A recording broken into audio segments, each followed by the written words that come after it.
പന്തളത്ത് പ്രവാസിയുടെ വീട്ടിലെ മോഷണത്തിൽ 2 പ്രതികൾ കൂടി പിടിയിലായി. തിരുനെൽവേലി സ്വദേശികളായ ഇസക്കി രാജ, സഹോദരൻ നമ്പി രാജ എന്നിവരാണ് പിടിയിലായത്. ഇക്കഴിഞ്ഞ ജനുവരി 28-നായിരുന്നു പ്രവാസിയുടെ വീട്ടിൽ നിന്ന് 55 പവൻ സ്വർണം മോഷണം പോയത്. ഷിജോ കുര്യൻ ചേരുന്നുണ്ട് പത്തനംതിട്ടയിൽ നിന്ന്. ഷിജോ, കൂടുതൽ പ്രതികൾ പിടിയിലാകുന്നു, വിവരങ്ങൾ. ഉന്മേഷ, പന്തളത്ത് പ്രവാസിയായിട്ടുള്ള ബിജുനാഥിന്റെ വീട്ടിൽ മോഷണം നടത്തിയ സംഭവത്തിലാണ് ഇപ്പോൾ 4 പ്രതികൾ പിടിയിലായിട്ടുള്ളത്. ഇക്കഴിഞ്ഞ 4-ാം തീയതി 2 പ്രതികളെ പോലീസ് പിടികൂടിയിരുന്നു. ഇസക്കി രാജ, ഗണേഷ് എന്ന് പറയുന്ന 2 പ്രതികളെ പോലീസ് പിടികൂടിയിരുന്നു. അതിന് പിന്നാലെയാണ് ഇപ്പോൾ സഹോദരങ്ങളായിട്ടുള്ള നമ്പി രാജ, ഇസക്കി രാജ എന്ന് പറയുന്ന 2 പേരെ കൂടി തമിഴ്നാട്ടിലെ തിരുനെൽവേലിയിൽ നിന്ന് പിടികൂടിയത്. കഴിഞ്ഞ മാസം 28-ാം തീയതിയായിരുന്നു പന്തളത്ത് പ്രവാസിയായിട്ടുള്ള ബിജുനാഥിന്റെ വീട്ടിൽ നിന്ന് അലമാരയിൽ സൂക്ഷിച്ചിരുന്ന 55 പവൻ സ്വർണ്ണാഭരണങ്ങൾ മോഷ്ടിച്ചത്.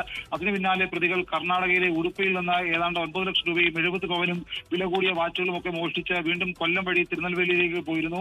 ഈ പ്രതികളെ കേന്ദ്രീകരിച്ചുകൊണ്ട് പോലീസ് അന്വേഷണം നടത്തുന്നതിനിടെയാണ് ഈ പ്രതികൾ വീണ്ടും മോഷണത്തിന് വേണ്ടി കേരളത്തിലേക്ക് വരാൻ തയ്യാറെടുക്കുന്നതിനിടെ 2 പ്രതികളെ കഴിഞ്ഞ മാസം പിടികൂടിയത്. അതിന് പിന്നാലെ ഈ പ്രതികളെ കേന്ദ്രീകരിച്ച് നടത്തിയ അന്വേഷണത്തിൽ 2 പ്രതികൾ കൂടി പിടിയിലായിട്ടുണ്ട്. ഇനി 3 പേർ കൂടി പിടിയിലാകാനുണ്ട് എന്നുള്ളതാണ് പന്തളം പോലീസ് നൽകുന്ന വിവരം. എന്തായാലും ഈ പിടികൂടിയ പ്രതികളുമായിട്ട് പന്തളം പോലീസ് സ്ഥലത്തെത്തി തെളിവെടുപ്പ് നടത്തി. ഉന്മേഷ്, ഷിജോ കുര്യനാണ് വിവരങ്ങൾ നൽകിയത് പത്തനംതിട്ടയിൽ നിന്ന്. ലോകത്തെവിടെയായാലും ഏത് സമയത്തും 24 വാർത്തകളും ഓഗ്മെന്റഡ് റിയാലിറ്റി പാക്കേജുകളും എക്സ്പ്ലെയിനറുകളും വിശദമായി കാണാൻ ഞങ്ങളുടെ യൂട്യൂബ് ചാനൽ നിങ്ങൾക്ക് സബ്സ്ക്രൈബ് ചെയ്യാം.